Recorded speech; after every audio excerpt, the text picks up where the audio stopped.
नमस्कार छात्र मित्रों। आज हमारा सेतु अभ्यास कक्षा 9वीं का 19वां दिवस है और आज हमारा क्षेत्र है लेखन। तो बच्चों, आज लेखन के अंतर्गत हमें पत्र लेखन यह सीखना है। जैसे उपयोजित लेखन में आपका पत्र लेखन होता है, उसी प्रकार से वह हिस्सा जो यहाँ पर आज दिया गया है अध्ययन के लिए। तो यहाँ पर आप देखोगे कि पत्र लेखन के अंतर्गत सबसे पहले यहाँ पर प्रथमतः जो चित्र दिए गए आपको यहाँ पर स्क्रीन पर नजर आते होंगे।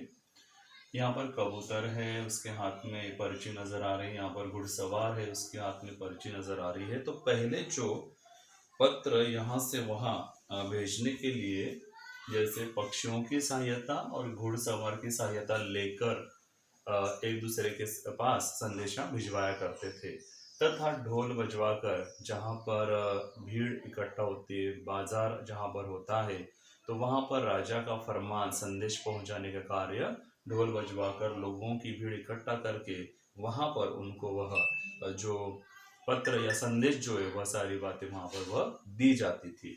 तो इस प्रकार से पहले जो तरीका था पत्र लेखन या पत्र पहुँचाने का, वह तरीका हम यहाँ पर नजर आता है। फिर हम देखते हैं कि प्राचीन काल में यह संदेश वाहन जो थे उसके जरिए पत्र एक जगह से दूसरी जगह पहुंचाया जाता था।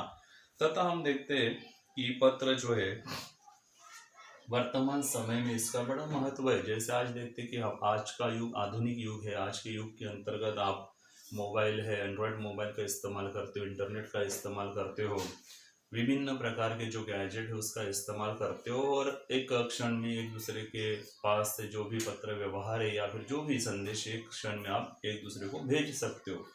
तो लेकिन आज फिर भी उसके बावजूद भी जितनी आधुनिकता है, उस आधुनिकता के बावजूद भी आज पत्र का महत्व आज भी जैसे के तैसे यहाँ पर हमें दिखाई देता है। क्योंकि जैसे यहाँ पर आप देखते हैं कि दो पत्र प्रकार होते हैं, एक है औपचारिक और दूसरा होता है अनौपचारिक। तो यहाँ पर औपचारिक पत्र जो होता है वो कार्यालय के लिए लिखा जाता है। जैसे कोई स्कूल, कार्यालय जो हो, दफ्तर वगैरह जो होता है, वहां पर औपचारिक पत्र जो है वो लिखे जाते हैं। और अनौपचारिक पत्र लेखन जो किया जाता है सगे संबंधी में हम देखते हैं, या फिर जो रिश्ते नातों में जो किया जाता है, मित्र सहेलियों में जो किया जाता है, वो होता है अनौपचारिक पत्र लेखन। तो इसी प्रकार से जो पत्र लेखन हम करते हैं औपचारिक तथा अनौपचारिक, तो उसी के लिए जो एक तालिका दी गई है किस प्रकार से उसका संबोधन अभिवादन जो स्वनिर्देश किए जाते हैं, तो वह तालिका के अंतर्गत आपको दिखाई देते हैं। जैसे बड़ों, जो अपने से बड़ों के लिए पूज्य, पूजनीय, आदरणीय संबोधन दिया जाता है। अभिवादन में प्रणाम, सादर प्रणाम, नमस्ते वगैरह दिया जाता है। स्वनिर्देश अंत में आज्ञाकारी, स्नेह पात्र, स्नेहांशी, कृपा पात्र इत्यादि आदि वहां पर लिखा जाता है। तो उसी प्रकार से अपने बराबर वालों के लिए किस प्रकार का संबोधन है, अभिवादन किस प्रकार से होता है, स्वनिर्देश किस प्रकार से अंत में किए जाते, वह यहाँ तालिका में नजर आता है। तथा अपने से छोटे जो है उम्र में, तो उनके लिए संबोधन किस प्रकार से है, अभिवादन कौन सा है, स्वनिर्देश कौन सा है, इस तालिका के अंतर्गत आपको यहाँ पर दिखाई पड़ता है। तो इस तालिका के द्वारा या फिर इसके अनुसार अपनों से बड़ों के लिए संबोधन, अभिवादन, स्वनिर्देश, बराबर वालों के लिए संबोधन, अभिवादन, स्वनिर्देश, अपनों से छोटे के लिए संबोधन, अभिवादन, स्वनिर्देश दिए गए हैं। तो इस तालिका का उपयोग कर हमें वो पत्र लेखन करना होता है। फिर आखिरी में हम देखते हैं इस आज के दिन के अंतर्गत जो पत्र है, मैंने संक्षिप्त में औपचारिक और अनौपचारिक पत्र की जानकारी आपको दी है। यहाँ पर आपको कुछ कार्य दिया गया है।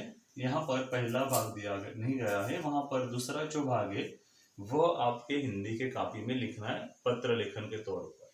जैसे प्रिय रितेश, और वहां पर नमस्ते लिखा है, अभिवादन, अभिनंदन, अभिनंदन, अभिनंदन, आज का समाचार पत्र, और वह बातें जो भी उसके रितेश के संदर्भ में किस प्रकार से आप 10वीं कक्षा पास हुआ है वह लड़का, इसलिए उस हेतु आपने वह उसके लिए अभिवादन पत्र लिख रहे हो, या फिर वो और कोई चीज़ है उसके लिए उसका अभिनंदन कर रहे हो, तो वह संदर्भ यहाँ पर दूसरे भाग में आपको लिखना है। तथा तीसरा भाग जो होता है, हम देखते हैं कि तीसरा भाग मतलब जो पत्र लिखता है, जिसने पत्र लिखा है, तो वहां पर उसका नाम पता वहां पर दिया जाता है। तो इस प्रकार से ये पत्र का एक नमूना है। जैसे पत्र लेखन हमेशा आपके जो भी लिखा जाता है, जो पता वगैरह जो लिखा जाता है आपके दाहिनी ओर लिखा जाता है। ठीक है, आपके दाहिनी ओर वह पता जो है वह लिखना है। आप जिससे पत्र लिख रहे हो उसका पता सबसे पहले आएगा, फिर जिससे हम सभी संबोधन है, अभिवादन है, स्वनिर्देश वगैरह जो उस प्रकार से पहले संबोधन आएगा, फिर अभिवादन वहां पर आएगा, फिर जो पत्र के अंतर्गत जो मुख्य बातें जो विषय स्पष्ट करना है वह यहाँ पर लिखना है, और अंत में जिसने पत्र लिखा हुआ है उसका पता और स्वनिर्देश यहाँ पर लिखा जाता है। जैसे तुम्हारा दोस्त हमने देखा, तो इसी प्रकार से यहाँ पर रंजन लिखा हुआ है। तो यह एक हिस्सा जो है आपको अध्ययन के तौर पर घर पर वह करना है, वह पत्र लेखन आपको लिखना है। तो वैसे ही मैं आपको व्हाट्सएप ग्रुप पर यह वीडियो के साथ यह जो अभ्यास जो दिया गया है आज का आपको वह देने वाला हूँ। तो इस प्रकार से आज के दिन में संक्षिप्त में हमने पत्र लेखन किस प्रकार से किया जाता है यह हमने आज सीखा हुआ है, और जो गृह कार्य आपने वो घर पर करना है। तो आज हमारा 19वां दिन पत्र लेखन के साथ यहीं पर समाप्त होता है।